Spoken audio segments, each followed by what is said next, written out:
Just a second, Joe. I'm on a different tab, creating the link. I shall be back with you very soon.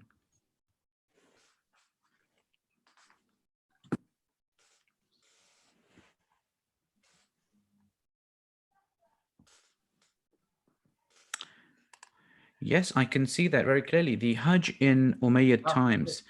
Jazakallah for that, Dr. Yahya. You are now live on YouTube. And inshallah, we shall also share that link with our family and friends. You can do that directly or via the just coming onto our website, our YouTube channel, and from there you can potentially see the live session. You can log in anyhow you like. Just as we normally do, we will wait for only about 2 minutes for people to come online, inshallah, and thereafter we will be ready to go. I believe. Assalamu alaikum, our many listeners. There are thousands of you, alhamdulillah.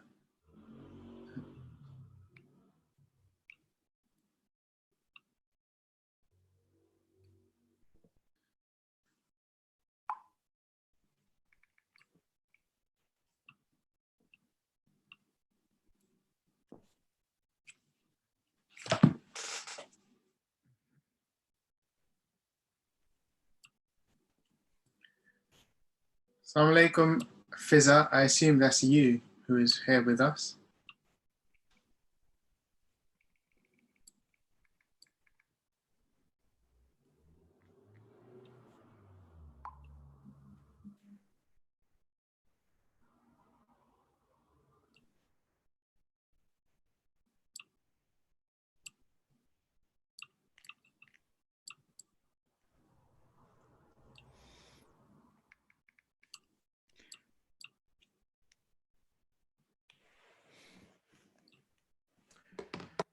Okay, so Dr. Yahya, once again, Jazakallah for coming back. Being with us again at on this wonderful day of Monday. It's a bit cold, but I think other than that, it's a good day. We are all here, and also just to mention that most of our visitors, if you haven't joined us yet, if you're watching us, on our recorded version, we have changed the timing for Ramadan. We've gone from 7 o'clock.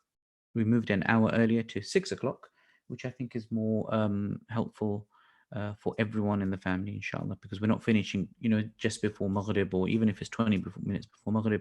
It gives people enough time if they would like to recite the Quran, an hour or so before iftar. It gives everyone ample amount of time to do that as well, and to focus on the Quran. And one thing I would like to mention is that when you're reciting the Quran, what you could do is, because if you're joining us for all the Hajj sessions, one way of approaching the Quran this year is whenever you come across the word Hajj or Tahajju or anything like that, you should try and stop and look over its meaning and maybe try and link it to some of the lessons that you've probably already had with Dr. Yahya on his session. What do you think of that suggestion, Dr. Yahya? Absolutely. So it's something I've been trying to do myself, especially because there's a lot of different relevant ayahs in Surah Al-Baqarah, as you know. So what were we reading yesterday? From in the second juz, there's quite a few detailed passages on actually how to do the Hajj. There's also the passage about the changing of the Qibla. There's a lot of different relevant passages to the Hajj, and of course Surah 22 of the Quran is Surah Al-Hajj. So there's a whole surah named after the Hajj, and there's a lot of relevant passages, unsurprisingly, relevant to the Hajj in that as well. So definitely, whenever you're kind of reading over that, you can reflect on that. There's also the Hajj of the 9th year of the Hijrah, which Prophet Muhammad ﷺ sent Abu Bakr to kind of lead. And if you look, I think we mentioned this last week, Surah 9, Surah At-Tawbah, when the mushrikun were kind of banned from coming to the Hajj from that year onwards. And I remember I spoke last week about how Allah subhanahu wa ta'ala says in the Quran, in that surah, وَإِنْ خِفْتُمْ عَيْلَةً فَسَوْفَ يُغْنِيكُمُ اللَّهُ مِنْ فَضْلِهِ إِنْ شَاءَ. So if you fear kind of from the less people being able to come from the Hajj, if you fear some sort of loss in financial gain from that, if you fear kind of then Allah subhanahu wa ta'ala will if he wills, he will give you wealth, and he will enrich you. And on top of that, and we talked about how the Hajj was at that time a very powerful financial and social part of Meccan society. And only a few years later, in the Khilafah of Umar radiallahu anh, we looked at how vast the Muslim world had become, and how the Hajj was bigger than it had ever been, with people coming from all over, from by the end of the period of the Umayyads in power, we're talking about areas like Morocco, parts of other parts of North Africa too.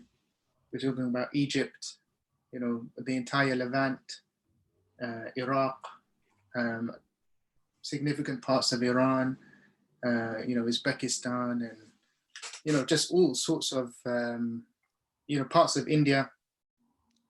I'm talking about modern day territories, of course. So yeah, very, very significant territory from which all these people are coming from the Hajj, bringing with them their own merchandise, bringing with them their trade. And of course, I'm not saying that was the primary purpose of the Hajj, but it must have been such a significant change. And we talked about how that would have motivated Umar and Uthman radiallahu anhuma to embark on patronage programs. So expanding both the Mecca and the Medina and Haramain. I think that's a nice place to actually start, because I've just recapped bits of last week. So if you're happy to begin, then... Yes, absolutely. It's definitely time to begin. Jazakallah for the recap, and I'm actually very excited to learn about the Hajj during the Umayyad times. So do go for it, Sheikh. Go ahead. I will just send someone through a link there who's requesting it, and Bismillah. Okay. So last week we left it at Ali radiallahu anh, because we were talking about the rightly guided Khalifs, the Khulafa Rashidun. This week we move on to the Umayyads, okay? And I have the kind of initial years of the Umayyads. You're gonna see a box in the yellow at the bottom there. That's Abdul Rahman 1, and that is after the Abbasids took over. He was the last remaining kind of Umayyad personality, and he went to Spain and he became the first Amir, and later on that line also became Khalifs as well. So technically they too are Umayyads, but I kind of cut that off because we're going to focus on this particular branch here, which lasted from, you can see here Muawiyah, you can see my cursor, from 661 through to 750 with Marwan III, okay? So the Banu Umayyah, or the sons of Umayyah, or the Umayyin, or the Umayyun in Arabic, or the Umayyads as we call them. So they're a clan of the Quraysh tribe, and we know the Quraysh tribe is very famous. It's a tribe to which the Prophet radiallahu anh belongs, and we can see here his line, which is from the Hashemite line here, and the Umayyah line also goes back to the same person, which is Abd Manaf, right? And his name always pops up when you read the Seerah in the first or the second chapter, when you learn about, the lineage of the Quraysh. So the Quraysh era, we know, which dominated Mecca in that pre-Islamic era, and we talked about that in our first and our second weeks, and how they would derive prestige, how they had a high status among the other Meccan tribes because of their protection and their maintenance of the Kaaba, which at that time was a polytheistic sanctuary, which idols had been set up in. And then we talked, of course, about Muhammad sallallahu alaihi wasallam and how he kind of cleansed that, and he returned the Kaaba to its monotheistic, tawhidic origins. So that role of actually looking after the Kaaba and serving the pilgrims and deriving a high status from that does go back to Abd Manaf, and he passes that role on to Abd Shams, who I'm pointing to here, and to Hashim, and to others, right? So Abd Shams here is a key figure who is the father of Umayyah, and he's kind of where this name Bani Umayyah comes from, right? So between 661 and 750, they're the kind of ruling family of the Islamic Khilafah, and later between 766 and 1031, they have that long presence in Islamic Spain. Next week, when you talk about the Abbasids, we can try and maybe have a quick look at that process. And the week after that, I would also like to say something about how people from Islamic Spain were actually making the Hajj as well. And we know that a lot of these personalities here from the Bani Umayyah, or the Banu Umayyah, some of them embraced Islam late, especially compared to some of the other tribes. But one exception to that is Uthman bin Affan, who's of course the third of those rightly guided caliphs that we talked about last week. Okay, and if you remember, he was Khalif between 644 and 656, right? And he was someone who had actually no, it was Umar radiallahu anh who had appointed Muawiyah here, who I'm pointing to, as a governor in Syria, okay? And that's a role that he continued in until he assumed the Khilafah upon the death of Ali radiallahu anh, upon his assassination. And he established his capital. And for our younger viewers, we know what capital means. It means within the wider land, the center, the seat of power, right? So that is significant, because not only does he establish his capital in Damascus, but he also takes bay'ah in Damascus. Whereas I think in the case of Ali radiallahu anh, he took bay'ah in Medina, and then he moved the seat of his kind of power to Kufa. So this is significant. Actually, sometimes we forget about Hassan bin Ali radiallahu anh, and how he was for a short time technically the Khalif. Really the fifth Khalif in that sense. And as far as I know, Muawiyah went over to Kufa, and after some discussions, some processes, he emerged as the Khalif. And one reason may have been, it's reported that the Prophet ﷺ advised Hassan that, if he was ever in a dispute, that kind of a dispute between two parties, then he should kind of not get involved in that. But Allah knows best. So the Umayyad dynasty, it's called a dynasty because it's hereditary, right? So it passes from father to son, or it stays within a bloodline. We can see here, it's not directly father to son. We have what we call here the Sufyanid line, which stops with Muawiyah II, the son of Yazid. And then we have the Marwanid line, or it's the Marwanid line. And the Marwanid line is actually the one from which the Umayyads in Spain descend from. So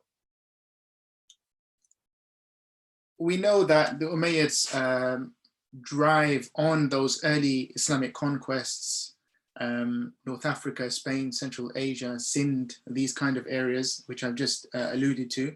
But we also know that during their reign, some people objected to how some of the Umayyad Caliphs, but not all of them. That's key. I think there's been a lot of exaggeration and a lot of convenient kind of, the Umayyads were bad and the Abbasids were more pious, kind of simplifications. All human beings are different. So it stands to reason that within the Umayyad Caliphs, we had different types of personalities. And also there's, different agendas people have, which kind of colors the way they approach these figures, because they have preconceived beliefs and notions. Whereas this is a more history-driven kind of discussion. So we try to be impartial, or as impartial as we can.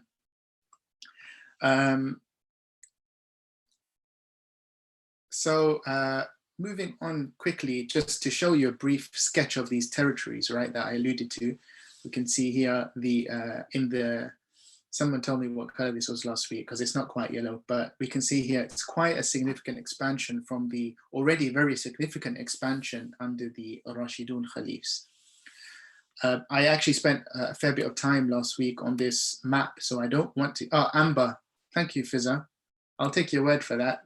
It doesn't look amber to me. I think this one looks more amber, but yeah.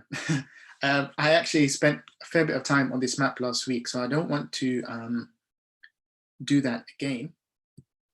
Let's move straight on to, also I'm conscious that everyone's fasting, or most of us are, so I don't want to finish late as I normally do, because this time we actually have food waiting for us, iftar waiting for us. So Muawiyah, radiallahu an, again, I said he's kind of unique in the sense he takes bay'ah outside of the Hijaz, and Syria is the seat of his power. But one way in which he's kind of similar with the Rashidun Caliphs is he's able to do something Ali radiallahu anh wasn't able to do, which is to lead the Hajj personally. And he does it twice out of his 20 years, which makes you think only once a decade on average, okay? So a decade is 10 years, only once a decade on average. Why is that? And it reminds me of the question I'm always asked, which is why did none of the Ottoman sultans or caliphs make the Hajj? If you think about it, in this case, it would have taken about 30 days. So about a month for Muawiyah to go from Damascus to the Hijaz, right? You're with me, right? That's 30 days. So how much is it on the return journey? Another 30 days, that's 2 months. Include the time for the Hajj, to go to Medina, to meet the local people, the local rulers, to hold meetings. It would have been about a 3-month trip. And a 3-month trip away from the government, from the seat of government, is very, very significant for a leader of a vast territory such as this, okay? And in the time of Muawiyah, the Muslim world was very united under his rule, more so than later on. So that explains why it's kind of twice in 20 years. And because of the stability of his rule, he's also able to do a lot of patronage in Mecca and Medina. Okay, if as we saw under Ali radiallahu anh, there were some divisions in the Muslims. So Ali was radiallahu anh was prevented from personally leading the Hajj in his 4 or 5 years as Khalif, and also opposite to that, under Umar and Uthman, they were able to lead the Hajj on most occasions, and they were able to do activities in Mecca and Medina. Okay, so that's an interesting kind of continuity and distinction there. We also know that under him, the Kiswa itself wasn't something that he kind of founded as an institution. And for my younger viewers, Kiswa is the covering of the Kaaba, right? Every time we see the Kaaba, these days we see the Kaaba covered in black cloth, and you can tell it's very, very fine cloth. And when you go right up close to it, you can see small embroidered calligraphy, which you can't see from afar. And that is what we call brocade. Brocade is a kind of silk cloth which is gilded, which means like decorated in normally in gold and silver, and in this case in calligraphy.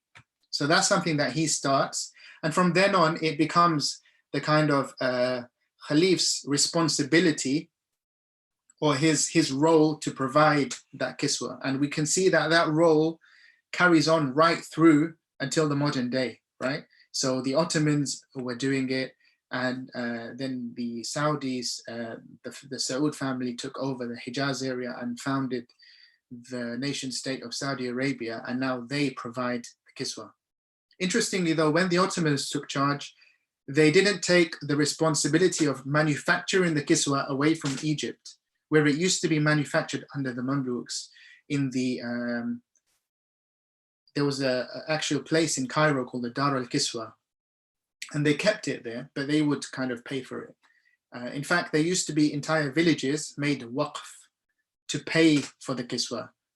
That means that they had particular villages, and all the profit that would come out of that village's crops and trade would actually be spent on making, on manufacturing, on weaving and sewing the kiswa and paying for the gold and silver, right?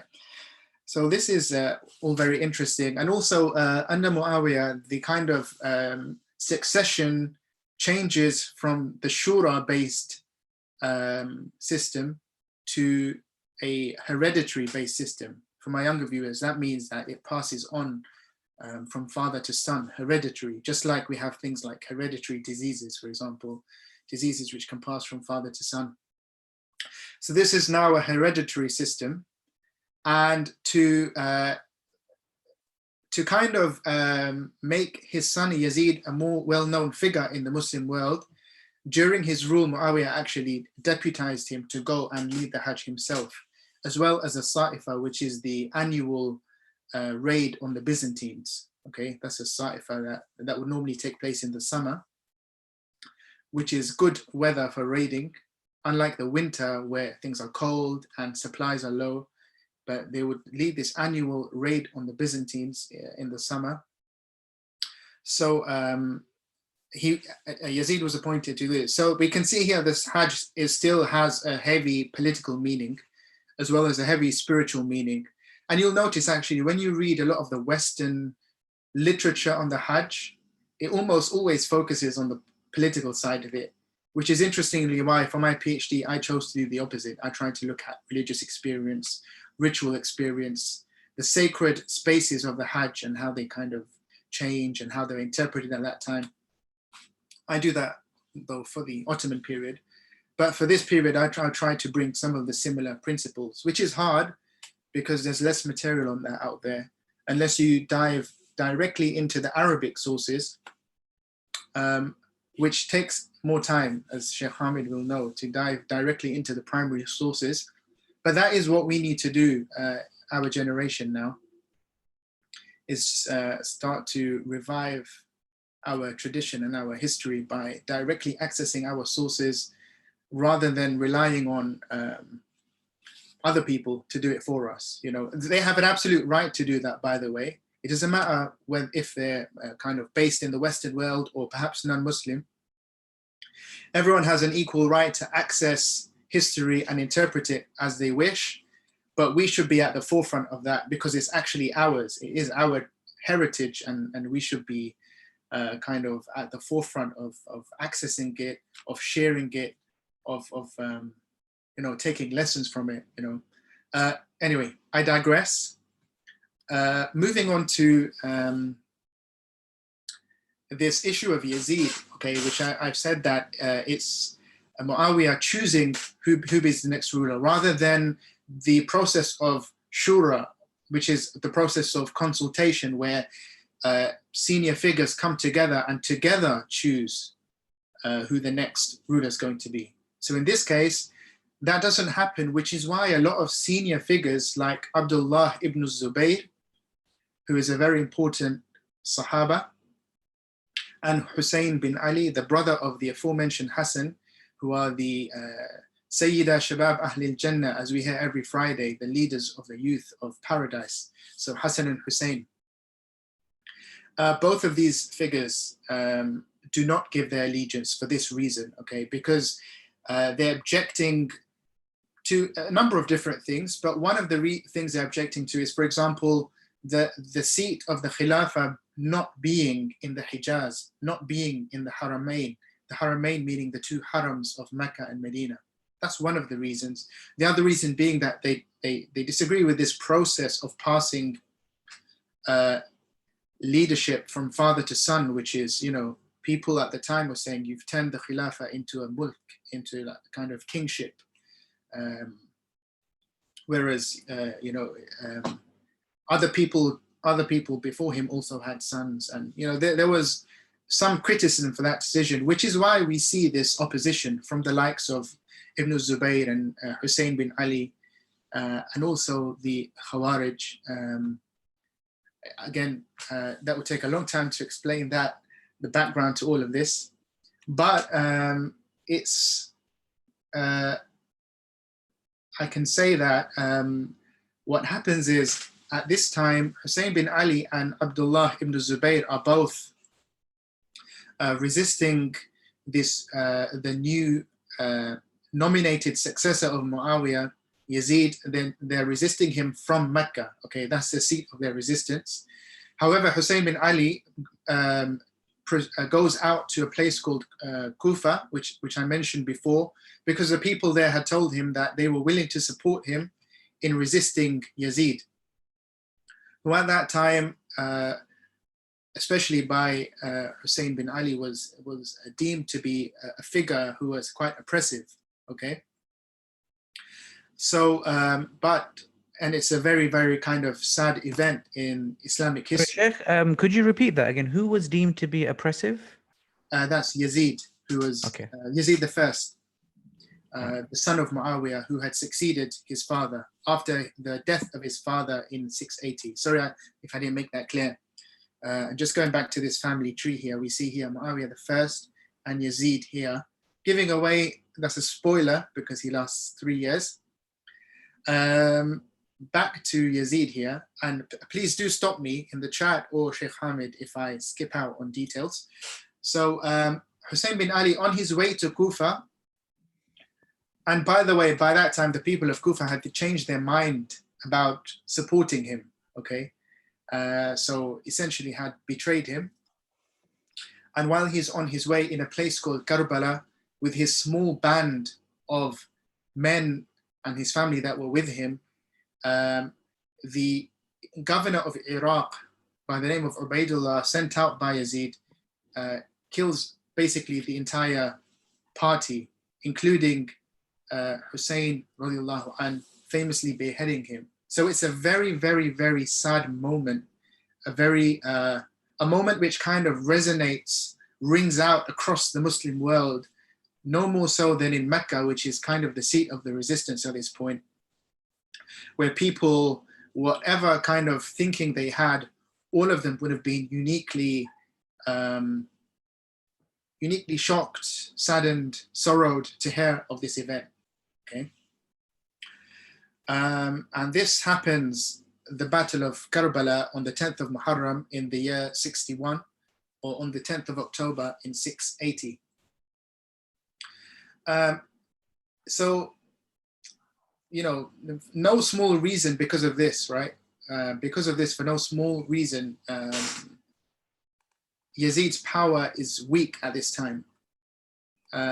And his hold on some territories weakens, which means that in 682 in the Hajj, there's actually 3 different Hajj parties. One is of Yazid, one is of Abdullah ibn Zubayr, and another is of a Kharijite or a Khariji personality whose name escapes me. Do I have it written down here? On that point, Sheikh, Dr. Yahya? Yes, go ahead. It's interesting because the way I'm trying to look at it is I'm trying to understand the situation of the time where it's early days for Islam. So if you look at Islam, you know, in hindsight from where we are now, it's pretty much early days. And already there's like these 3 divisions during Hajj. What impact do you think that would have had on the general masses of Muslims at the time, knowing, and many of them, having had witnessed the time of Prophet sallallahu alaihi wasallam, if not his time, then at least the time of the tabi'een or the Sahaba, and then seeing these three divisions, what kind of impact, or historically, are we able to trace it anywhere in any of the texts and writings, the impact that would have had on the mind of the Muslims? That's an excellent question, and I wish I was better able to answer it. But I think I'm not a scholar, and you are, and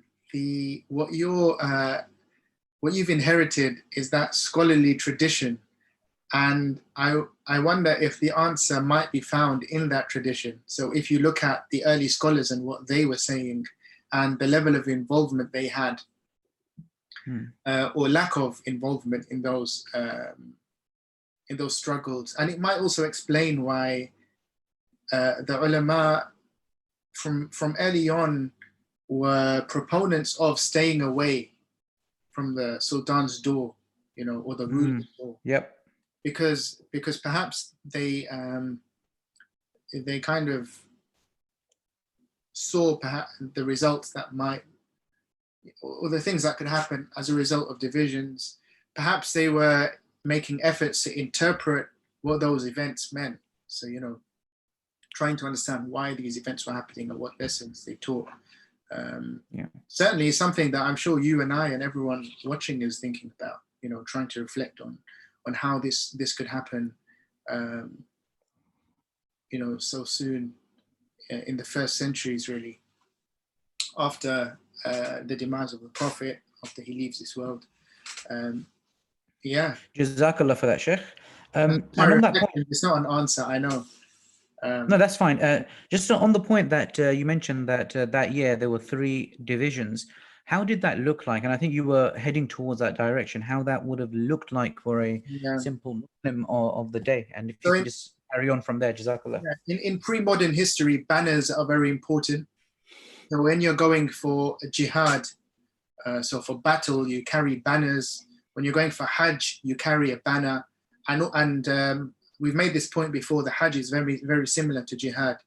Okay, so there's hadith, for example, which praise both these activities within the same hadith, kind of putting them together as one activity. And it requires the same skills on behalf of the government to organize, I'm talking about the pre-modern period, to organize Hajj and jihad is similar, because you need to mobilize people, mobilize supplies, it takes, massive movement of people and wealth and resources. So in this case, we're talking about kind of literally people gathering around individual people and individual banners. So in the time of the Prophet ﷺ, when he led the farewell Hajj, he would have been on his camel and everyone would have been around him, following him. And in the same sense, that would have happened in this year when it was Abdullah ibn Zubayr and the representative of Yazid from Syria, and also the Khariji character by the name of, I believe it was Najda. So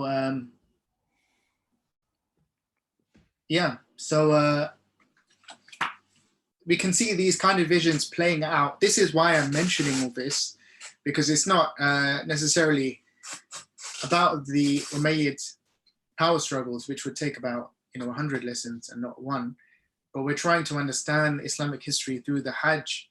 And in that respect, the whole, all the goings on at this time are playing out in Mecca, because it is, as I said, where Ibn Zubayr and Najda are based, but also it is very powerful symbolism when you have multiple Hajj parties, right? It kind of is it physically shows how that division is occurring, which is after what we were saying last week about the unity and how it was a space of unity, it kind of seems different in that respect. It's the antithesis or the opposite of the Hajj, which is supposed to be about one people, right? So this is something that happens during this time.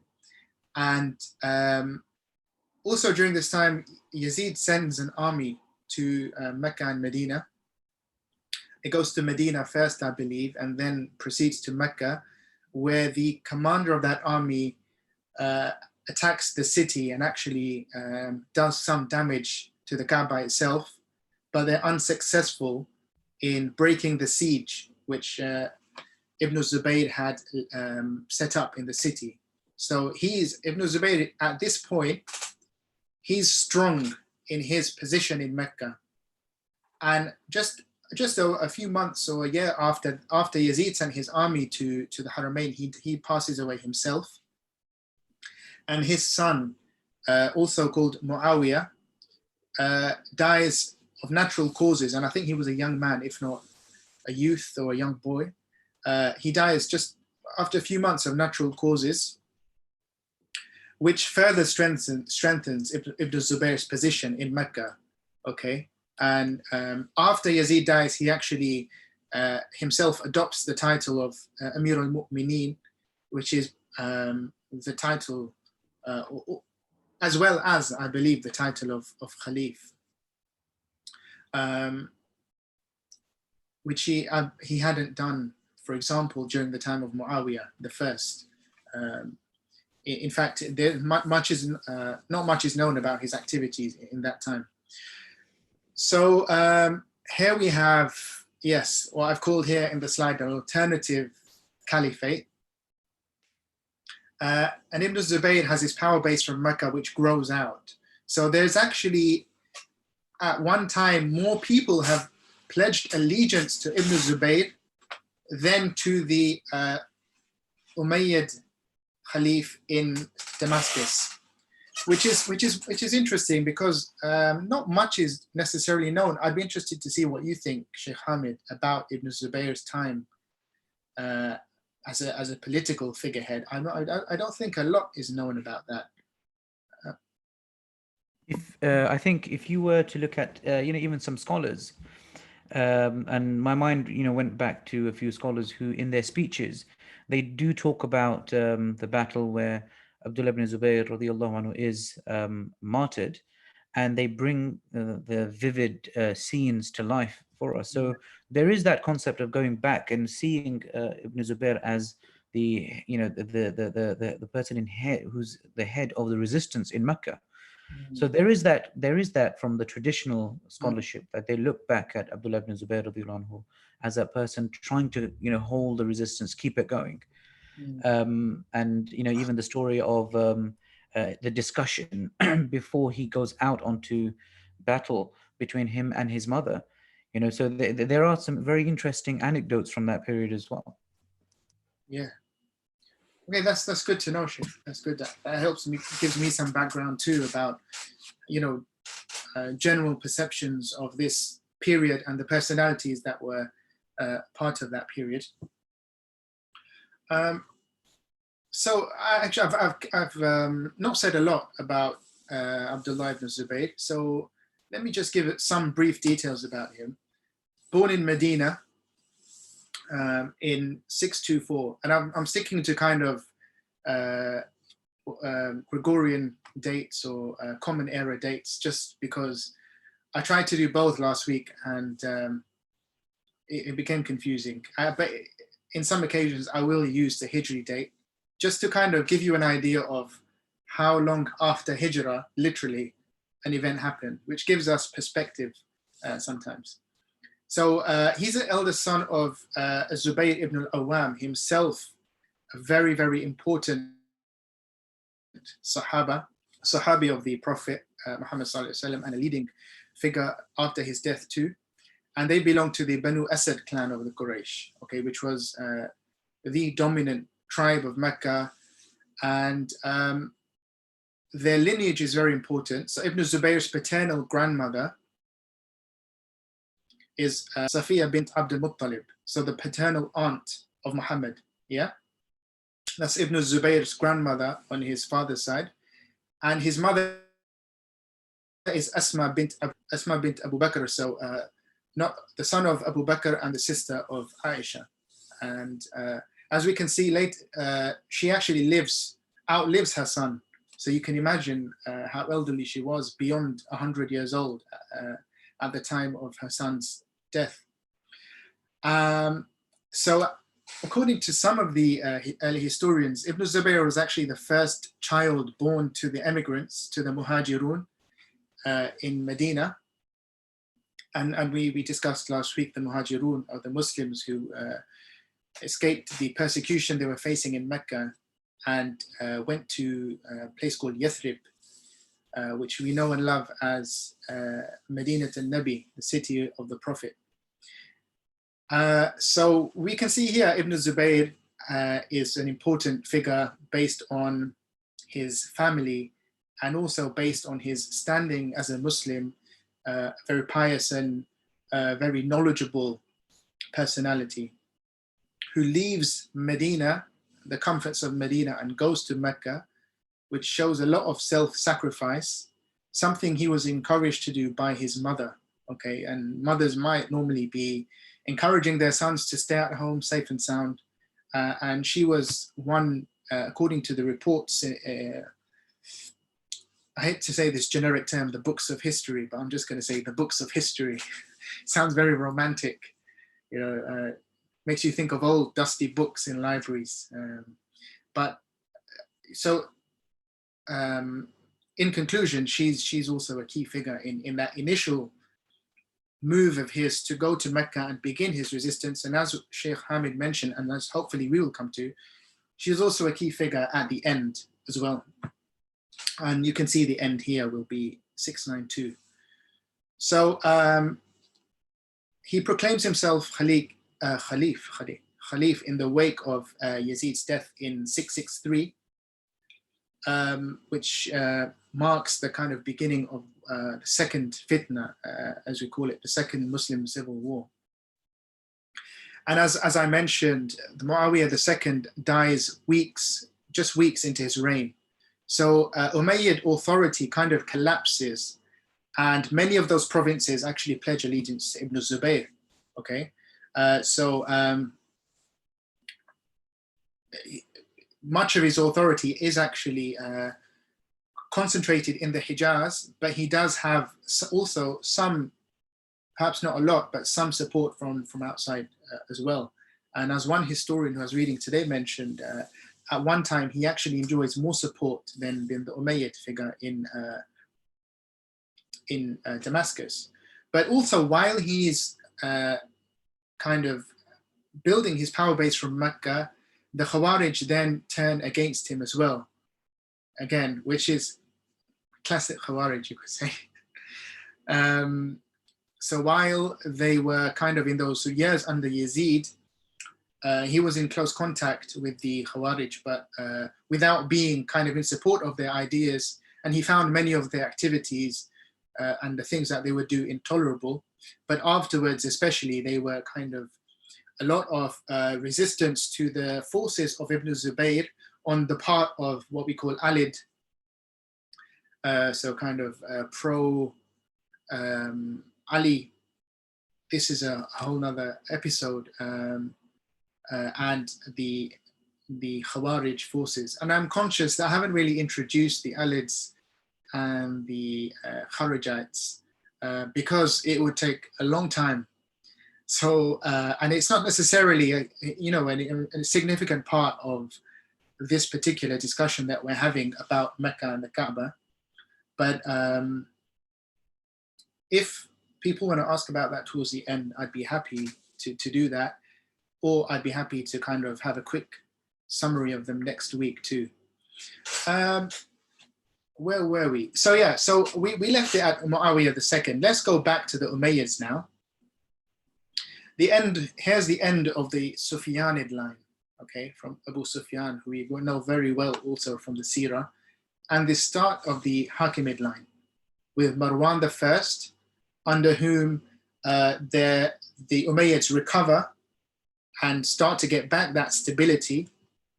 And then especially so under Abdul Malik ibn Marwan, okay, who's one of the more famous Umayyad Caliphs. Okay, so this is when they really recover their stability, and when they start to make moves towards retaking Mecca, which at this moment in time is amazingly, if you not in within their kind of territories. Okay, so they don't have sovereignty over the Hijaz at this point.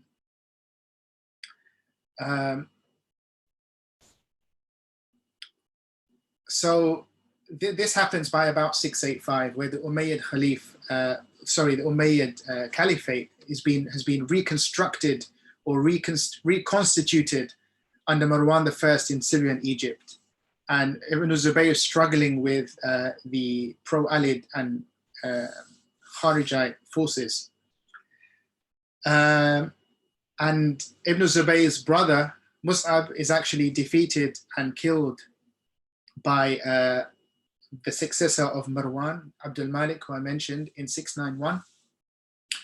And then the Umayyad commander, the infamous Al-Hajjaj ibn Yusuf, proceeds to besiege Ibn Zubayr in Mecca, and this time he opts not to put the city through another siege. Rather, he opens the city, and I'm going to discuss this in more detail, but there's reports, of him taking off his armor and basically striving to attain his martyrdom at that point, rather than risk more damage to the holy city, as had occurred before. Before I move on to that, I want to say something about what I mentioned earlier, what I alluded to, which was when Yazid, all the way back then, sent his forces to Mecca and there was some damage to the Kaaba. Famously, Ibn Zubayr actually refurbished the Kaaba based on the hadith, on the original building, on the original construction, which we can see here in the top left, as opposed to the Qurayshi reconstruction, which was left incomplete due to lack of funds and resources, which we can see in the bottom right. So returning the kind of Hijr section here as part of the structure, adding 2 doors level to the ground rather than a door kind of 2 to 3 meters up from the ground. So he kind of changes the Kaaba as part of his rebuilding process. And it's a very, very interesting time. And he's able to do this. Remember what I was talking about. To do refurbishments in the Haramain, you need stability. And when Ibn Zubayr did this, he was the unchallenged ruler of Mecca and the unchallenged leader of the Hajj, the Amir al-Hajj. So rebuilding the Kaaba, he made it a priority because obviously it's the Kaaba, right? It's the most holy structure of Islam. So clearly some people would have been apprehensive or kind of reluctant about changing the fabric of that building, to the point where some even suggested that actually you should kind of just leave it, even if it was in a slightly ruined or in a ruinous condition. You should leave it because it's kind of the Baytullah, the house of Allah. Okay. And why do we know these details? We know it from the historian, an early historian by the name of Al-Azraqi, Abu al-Walid al-Azraqi, who is called Al-Azraqi, which is blue, to do with the color blue because of his blue eyes, because his family was actually descended from a Greek slave. And his grandfather, so the grandfather of this Al-Azraqi, also called Al-Azraqi, of course, was the expert historian, and all that knowledge was passed down to Abu al-Walid al-Azraqi, who famously wrote his Kitab Akhbar Mecca. So the Akhbar Mecca, Annals of Mecca, History of Mecca, Reports of Mecca, whatever you want to translate it as, which is the earliest surviving complete history of Mecca. So a very, very important source. for the history of Mecca. So based on his account, we can see that there was some resistance to Ibn Zubayr actually refurbishing the building. And in the end, he took the decision to rebuild it in the Abrahamic prototype, as I mentioned. So for example, Abdullah ibn Abbas, who we mentioned a lot last week, he was of the opinion that it should be kind of left as it was. And his concern was that his thinking was the Prophet ﷺ left it as it was. So also their generation too should leave it as it was, despite their knowledge of the Abrahamic original building. And he also feared, that is Ibn Abbas, that taking the steps to rebuild it would lead to, future generations, constantly tearing it down and rebuilding it according to what they felt was best. And indeed, when Hajjaj retook Mecca, he returned it to the Qurayshi building, okay? And also there's political reasons for that too, because leaving it as it was would have been a very powerful symbol of Ibn Zubayr and what he had kind of contributed to the Meccan Haram. But there would also very likely have been religious considerations, so returning it to how it was in the time of the Prophet. So very, very interesting and complex things going on here. And I'll read a quote to you from Ibn Zubayr. He says, when he was answering those who were in opposition to his rebuilding, and I'm going to try and finish in 5 or 10 minutes, inshallah. So he says to those resisting, by God, is there no one among you who would not mend the house of his parents? So how would you wish me to do otherwise with God's house, when I watch it falling apart piece by piece, when even the pigeons sit on its walls and the stones fall down? Okay, so that's his kind of reply. So his reply is, sure, the Prophet ﷺ didn't revert it back to the Abrahamic prototype in his time, but now it's a different situation because it literally is kind of falling apart. So it's very necessary. This is very interesting because this sets a precedent, for up to the modern day, which is you only do what work is necessary to the Kaaba. Okay, so when there's going to be a wholesale rebuilding of the Kaaba, you need to go to the fuqaha, to the experts of jurisprudence of Islamic law, and take their permission. So it needs to be necessary. The ruler can't just decide that he wants to be popular, so he'll rebuild the Kaaba. And this is, I say this based on my own reading of the Ottoman period, where constantly they're reluctant to totally rebuild the Kaaba. What they would do is just put supporting timbers, supporting braces. If only one wall is weak, they would only repair one wall. And only when there was a massive flood in, I think it was 1640, where 2 walls were totally destroyed, did they commit to rebuilding the Kaaba properly. And it was a massive kind of thing where they had to get permission of the local ulama, and scholars of hadith will know Ibn Allan, a hadith scholar of Mecca, and he was very prominent in giving permission for that rebuilding to occur. But they also had to get permission from the scholars of all the 4 schools of thought, So the not only Ibn Allan, who was a Shafi'i, and by that time the Shafi'i school was the preeminent, most prestigious school in Mecca, but also the Hanafi school, which was politically more important because the Ottomans were Hanafis, and also the less important in the context of Mecca, the Maliki and the Hanbali school. And they actually follow the precedent of what happens here, which is when they were rebuilding the Kaaba, what they actually did was they put up a barrier so that people could continue to do tawaf, etc., while there were no walls there. And he rebuilt it, Ibn Zubayr, radiallahu anh, according to what the Prophet ﷺ had described was the original Kaaba building to his beloved wife, Umm al-Mu'mineen Aisha, radiallahu anha.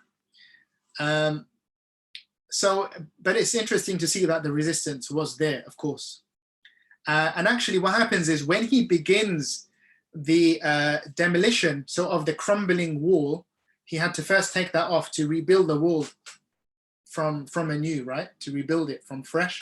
So he collects the stones, and when he's beginning, many Meccans actually leave the city because they feared the kind of divine punishment from Allah subhanahu wa ta'ala that might afflict them if indeed this was an offense. But when they see that this divine punishment doesn't come, they realize that this is a kind of permissible thing to do. So then they start to help him out. So he kind of does that first move of demolishing, and then they kind of come and help him. And all this is happening 64 years after the Hijrah in 684.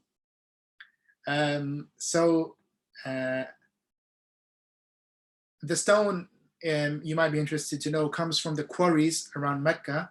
So the quarries meaning they kind of mine the mountains to take stone, to remove stone from those kind of, from the mountain areas, and kind of fashion them into bricks to be able to kind of build walls from that.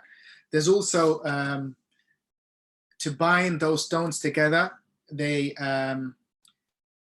obtain what we call mortar in our modern language from Yemen. I've talked a lot about the rebuilding of the Kaaba, so I'm going to maybe wrap that up because I wanted to finish and actually talk about the conclusion, move on to the conclusion.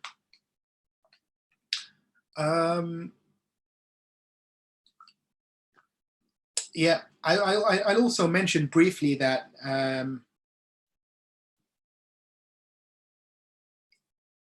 the entry to the Kaaba used to be a single panel door, but he makes it into a double door. And with the entry to the ground, so you wouldn't need stairs to go and enter, okay?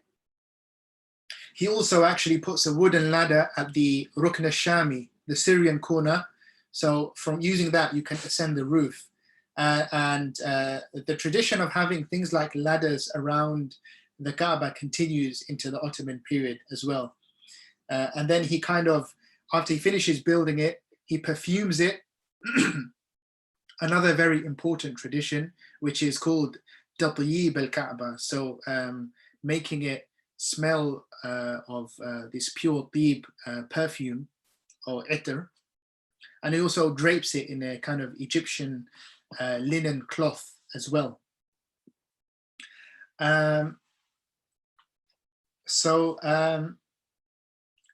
This is obviously very significant. And I then talked about how back to the kind of towards the end of the story, of our story for today, which is another poignant moment in Islamic history, another very that probably sent shockwaves out around the Islamic world, which is the commander sent by Abdul Malik ibn Marwan to take back Mecca into the Umayyad territories.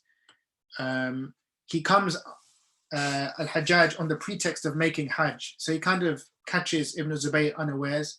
He even sets up a catapult on Mount Abu Qubais, which we mentioned last week. But this time Ibn Zubayr, during the Hajj season, is besieged, and he was running short of supplies, right? And the bombardment is taking its toll on the city. And the stones are coming down at the Kaaba, and the people of the city are struggling. As we know, when there's a siege, the inhabitants of the city, and pre-modern cities were surrounded by thick, big, strong walls. So when you're stuck behind those walls, it's difficult to get supplies like food and water. So the inhabitants of Mecca are struggling. And no matter who you read, it's very, very powerful when you read the final moments of Ibn Zubayr. So 6 months after the siege had begun, the Syrian soldiers forced their way into the Haram. where Ibn Zubayr had spent most of the night praying. There he sat with his legs braced against his belly and the shoulder belts of his sword around him, and he was sleeping lightly. He wakes up at Fajr time and orders that the adhan be sounded. He then attacks the enemy once more, having, according to some accounts, taken off his armor to achieve martyrdom more swiftly. He was hit in the face with a brick and began bleeding, and the enemy was soon on him and he was slain. So I've just read out that passage from the Hajj book published by the British Library. So as you can see, a very, very kind of powerful moment. And as he lies there, having been slain, one of the Umayyad commanders remarks, "Women have borne none manlier than he." So in our modern language, no woman has ever given birth to a man more brave and more courageous than him. So Al-Hajjaj, the commander who was in charge of this operation, says, "Will you praise one who has disobeyed the commander of the faithful?" Meaning, why are you going to say something good about someone who has disobeyed the Khalif? And this commander who praised Ibn Zubayr says, "He has freed us from blame. Were it not for his courage, we would have no excuse. We have been besieging him for 7 months. He had no defensive trench, no fortress, no stronghold, yet he held his own against us as an equal and even got the better of us whenever we met with him." And when these words go back to the Khalif Abdul Malik, he agrees with this commander, Tariq, and not with Al-Hajjaj. So even his enemies recognized his courage and his brave nature and his valor. I'm going to leave it there with just a brief conclusion to say that after this episode in which Ibn Zubayr is martyred in the Haram, there's not a lot that happens until the end of the Umayyad period of power, which is 749/750, when the Abbasid revolution occurs. Abdul Malik makes the pilgrimage in person. His son Al-Walid makes the Hajj just once in 710, but he also made a lot of investment in the Hajj. As did many of the Umayyad leaders. They were always sponsoring activity in the Haramain. And I also mentioned before, each Umayyad leader was unique. So not everyone was like Yazid in that sense, where they were willing to slaughter the grandson of the Prophet ﷺ. And even he was a complicated character. Muawiyah radiallahu anh is often criticized, people, because of his late conversion perhaps, but he was actually one of the scribes of the Prophet sallallahu alaihi wasallam and was buried with the Prophet's nails, who he personally asked to be buried with them. So these characters, especially when it comes to Sahaba, in any case, we're not in a position to pass comment. And we very much follow the Prophet's instructions when it comes to the Sahaba, and we are aware of his warning, Allah fi ashabi la tattakhiduhum gharadan min ba'di faman ahabbahum fabihubbi ahabbahum wa man abghadahum fabibughdi abghadahum. So we're very much kind of in that tradition where we don't comment on the Sahaba in respect of the political differences they had, whereas the virtues that they had, of course, we can talk about them all day long. And indeed, Muawiyah was among those who did have virtuous traits. And as for the other Umayyad leaders, they were colorful characters, some of them for sure. And the reason why the lions of this ummah, you could call them, people like Hussein and Hassan and Ibn Zubayr resisted some of the Umayyad leaders, was because they were in a battle for the heart and the soul of Islam. That is the reason why. Because, and not because they were in a kind of pursuit of worldly power and a worldly dominion, because they could have very easily stayed home and done the Hajj every year by themselves and, been awarded with paradise for all their sacrifices during the lifetime of the Prophet and in the lifetime of the righteous Khalifs, rightly guided Khalifs. And also, of course, we have figures like Umar bin Abdul Aziz, Umar II, often called the fifth rightly guided Khalif, who was who led for a short time. While he was governor of Medina, in fact, he personally led the Hajj, and he wasn't able to lead the Hajj personally while he was Khalif, but he was sure to make sure that the Hajj was well organized and that people were treated fairly. And this is something acknowledged by historians, both Muslim and non-Muslim. I'm going to leave it there, inshallah. I'm just having a look at my notes to see that I didn't miss anything out.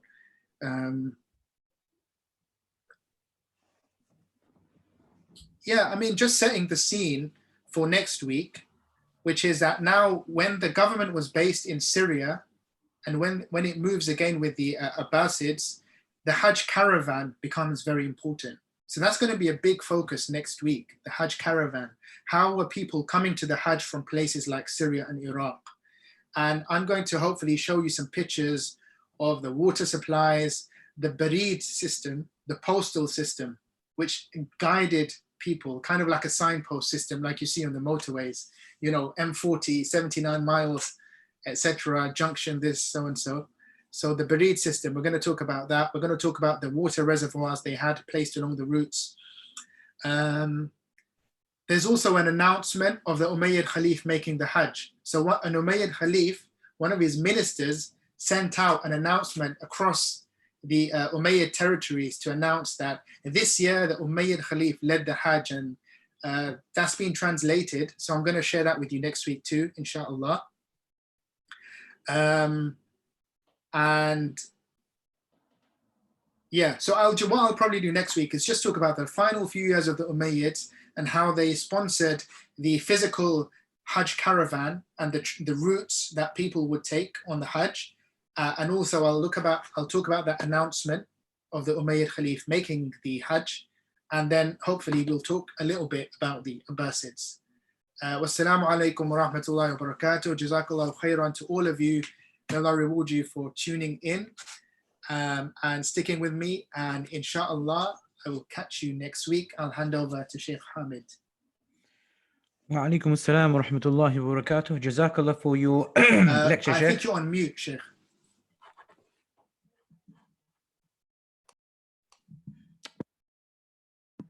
Can you hear me now, Sheikh? I can't actually hear you. I'm not sure why. It's very interesting. Can you? I can hear you now, yeah. Okay, assalamu alaikum. Can you hear me now, Sheikh? Yeah. Yeah, Jazakallahu khairan for the lecture on the Hajj during the Umayyads, and it was very interesting. All the different aspects you brought about, and also you went through a period of Islamic history, which was a very troubled one and very controversial one. Can you hear me now, Sheikh? I can't actually hear. And yes, and so Jazakallah for doing that for us. And just to remind our viewers as well, that these lessons that we have, they're not based on any kind of theological perspective. They're not talking about any theology or politics or political worldviews, but rather it's simply how the Hajj would have seen the world, or how the Kaaba would have viewed the world around it during the Umayyad period and what was going on. So it's so it's pretty much non-sectarian in that sense, that we're not talking about theology, we're not talking about the politics of the time and who was doing what at the time, rather what was happening. Okay, and obviously everyone has their own theological perspective on this, which is all appreciated as well. So that's that. I think I wanted to just mention that to the listeners as well. The second thing I wanted to mention to the listeners who are tuned in around 7 o'clock ish, that this during Ramadan, we inshallah will have our lessons at 6 o'clock as opposed to 7 o'clock because of the time of iftar. So that's why we started our lesson at 6 o'clock today. So if you tuned in at 7, not to worry, you can rewind or pull this lesson all the way back to 6 o'clock and listen to it from there. Jazakallah to the viewers for the inconvenience. So apologies to the viewers for the inconvenience. Jazakallah, Dr. Yahya, for continuing this lesson during Ramadan. I was about to say during the Hajj, but during Ramadan. جزاك khairan. Subhanallah wa bihamdi. Subhanakallahumma wa bihamdik. Ashhadu an la ilaha illa anta astaghfiruka wa atubu ilayk. Assalamu alaikum wa rahmatullahi wa barakatuh.